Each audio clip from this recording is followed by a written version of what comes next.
Sejam bem-vindos! Fique agora com o programa Espiritismo em Nossas Vidas com Wagner Ideale, sempre com temas que estão ligados ao nosso dia a dia. Olá pessoal, vamos a mais um programa Espiritismo em Nossas Vidas. Estamos trabalhando o livro Diálogo com as Sombras. Esse aqui é o último programa do livro. O livro foram vários programas, porque quem já leu esse livro sabe, é um livro denso, um livro profundo, com um material, um estudo muito apurado do Hermínio de Miranda sobre o contexto da desobsessão, que simplesmente não é um médium incorporando um espírito sofredor e alguém do lado tentando dar lição de moral para o espírito. Não é isso.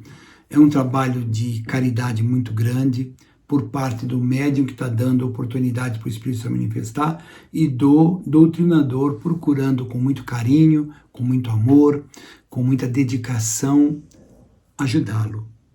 Ambos, médium e doutrinador, precisam ter dentro do seu coração um desenvolvimento moral profundo, um estudo profundo.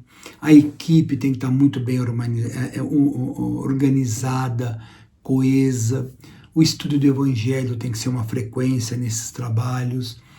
Há toda uma preparação. E esse livro foi claro. Se você voltar na primeira reunião nossa sobre o livro e assistir as outras, você vai ver esse nosso resumo, onde a gente tenta mostrar essa realidade. Mas veja, qual é o objetivo dessa obra? Sim, nos mostrar como é que funciona a desobsessão. Inclusive na obra, eu não lembro se foi no terceiro programa, no segundo ou no terceiro, em que eu mostro alguns exemplos que ele vivenciou e ele colocou no livro, do espírito obsessor, do espírito suicida e outros mais, né? Então, a ideia é, ao ler esse livro, de fazer uma formação de doutrinadores. Porque doutrinar não é simplesmente se achar que você entende de doutrina espírita, de evangelho de Jesus, e simplesmente falar. O espírito obsediado, ele não é uma criança, ele é um espírito. O espírito teve vida. Pode ter um retorno não muito agradável. Não que ele vai virar um perseguidor seu, entenda. Muitas pessoas falam, não, eu não participo porque o espírito obsessor depois vai me perseguir. Não vai. Isso aí não acontece. Não tem.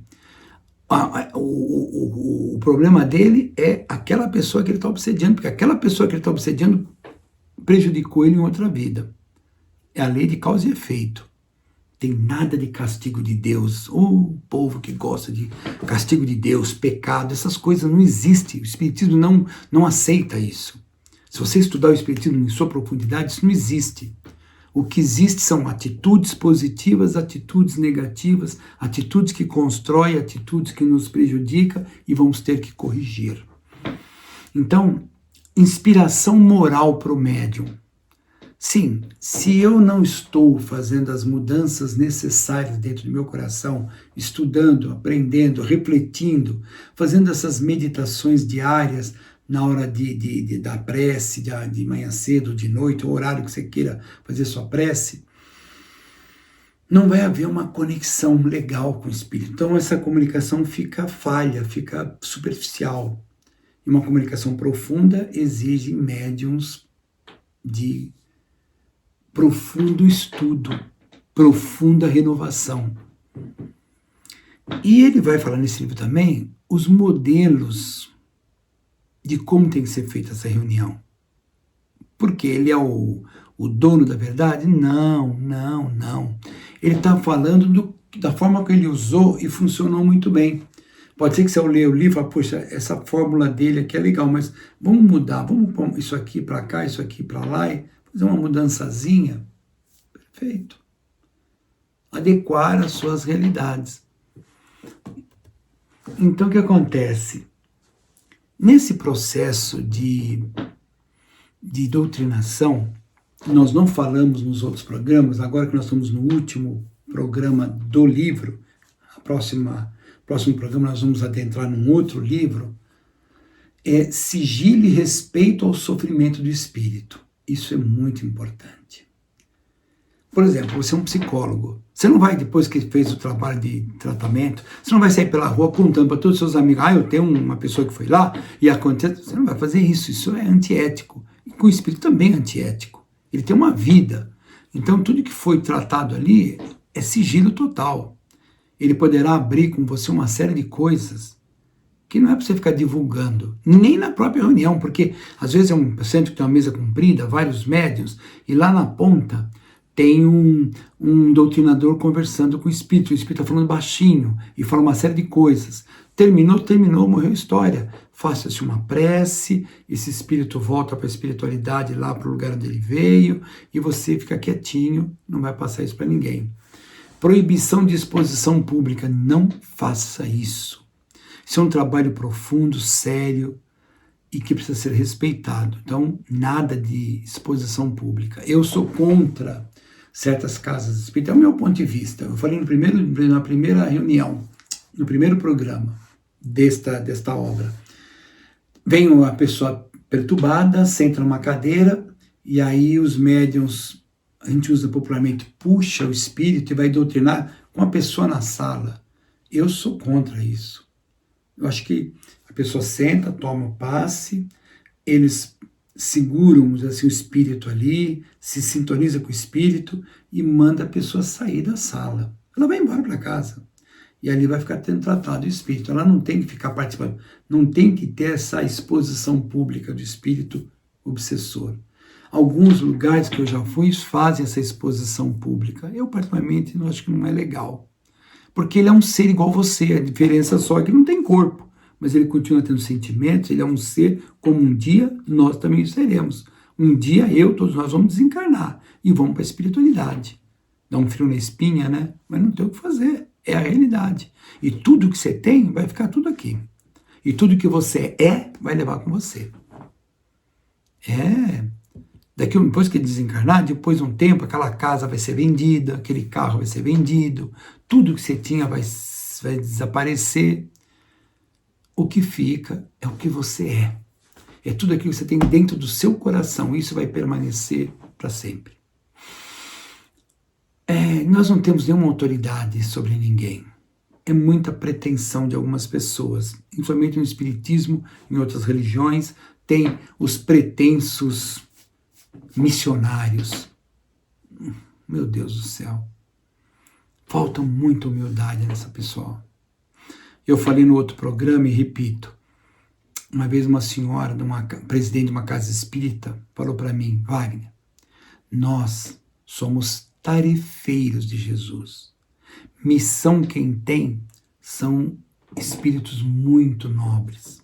Hoje em dia você vê pela televisão um monte de missionários que se auto-intitulam missionários. São pessoas perturbadas, sem dúvida nenhuma, são pessoas com dificuldades emocionais muito grandes, são pessoas, às vezes, até com má índole, mas não é o meu, não estou aqui para julgar ninguém, cada um que viva a sua vida. Estou dizendo, nós vamos ter que entender, precisamos aprender a humildade. E assim você vai ter sucesso em cima daquele espírito que você está tentando equilibrá-lo. Abrir a sua mente. Mostrar para ele que ele está pensando errado. Ele está pensando que ele é perseguido. Sim, tem espírito perseguindo ele, mas ele tem como se livrar disso, mudando seu interior. Você pode dizer para uma pessoa, você não quer ter obsessão?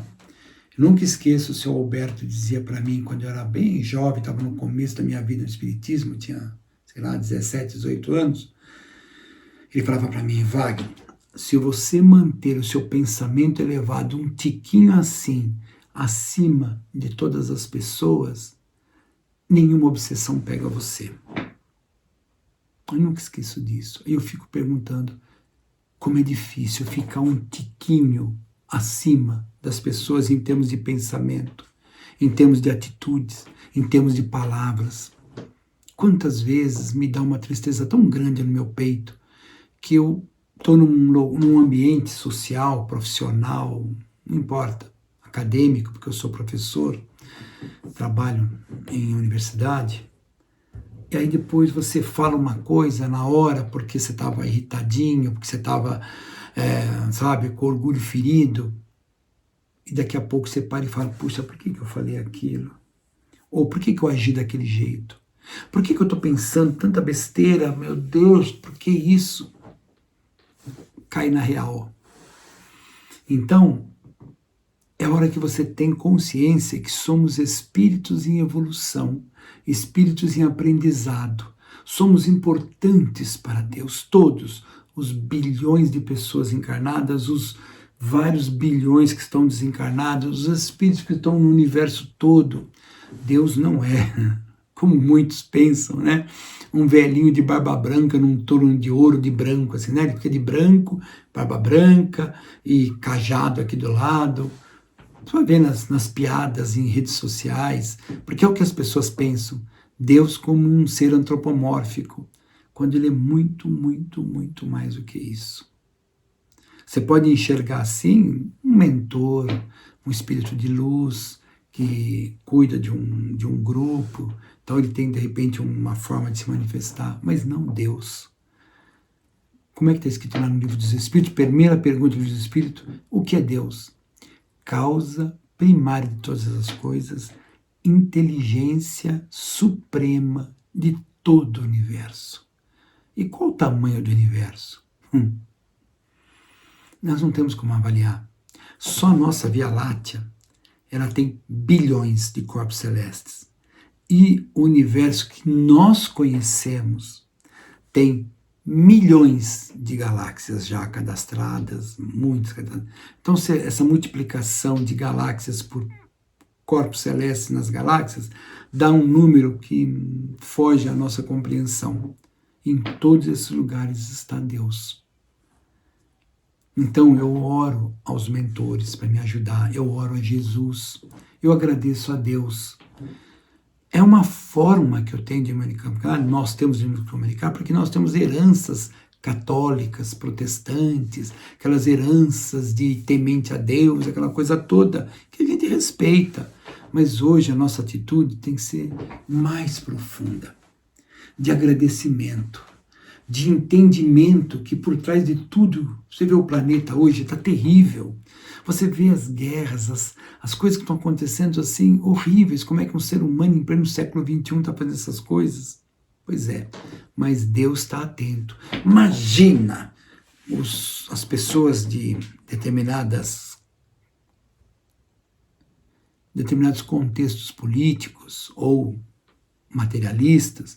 Imagina, Deus está vendo aquela criança sofrendo e não faz nada. Aí é que está. A visão dessas pessoas é muito curta. Entenda aquela criança como um ser que não errou. E aquilo é uma expiação. Quando eu escuto isso, eu lembro de uma frase que eu aprendi dizendo assim, eu queria ser Deus para mudar o mundo. Eu queria ser Deus para acabar com o sofrimento, com todas as problemáticas. Mas se eu tivesse o seu amor, eu deixava tudo do jeito que está. Porque a gente não tem compreensão do que está acontecendo. Quando a gente estuda a doutrina, dentro do processo reencarnatório, dentro do processo de lei de causa e efeito, as coisas ficam mais claras. O que é isso? A filosofia espírita. A filosofia espírita se baseia na reencarnação e na lei de causa e efeito. A religião espírita se baseia nos ensinos de Jesus que contemplam essa filosofia. E a ciência espírita, ela tem um estudo do mecanismo do processo de ida e volta à vida, entre outras coisas. Lembrando sempre, a doutrina espírita ela é, primeiramente, uma ciência experimental, com um cunho filosófico e moral. E esse cunho moral é os ensinos do Cristo. E muita gente fala, então é a religião espírita. A parte menor da doutrina espírita é esse ato religioso. É que o ato religioso é que vai nos impulsionar a sermos melhores.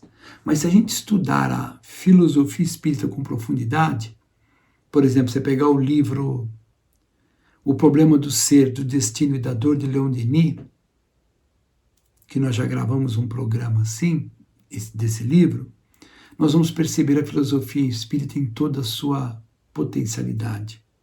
Mas, enfim, a gente tem nesse livro uma obra que foi sempre muito bem falada pelos estudiosos da doutrina espírita.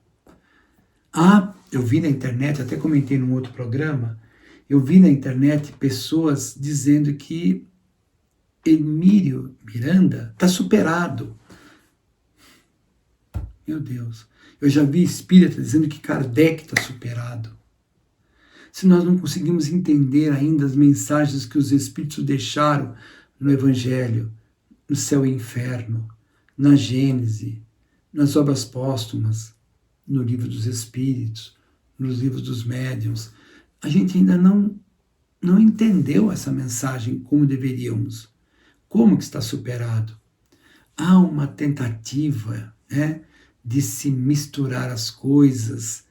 Isso tem um lado obsessivo, que a pessoa não vai admitir, que a pessoa não vai entender, que a pessoa ela está sendo, às vezes, até sendo conduzida por um foco, uma ideia, que tem até boas intenções, não está por má intenção, não é isso que eu estou falando, mas esquece de um pouquinho de humildade, de que pouco entendemos ainda sobre as obras de Kardec.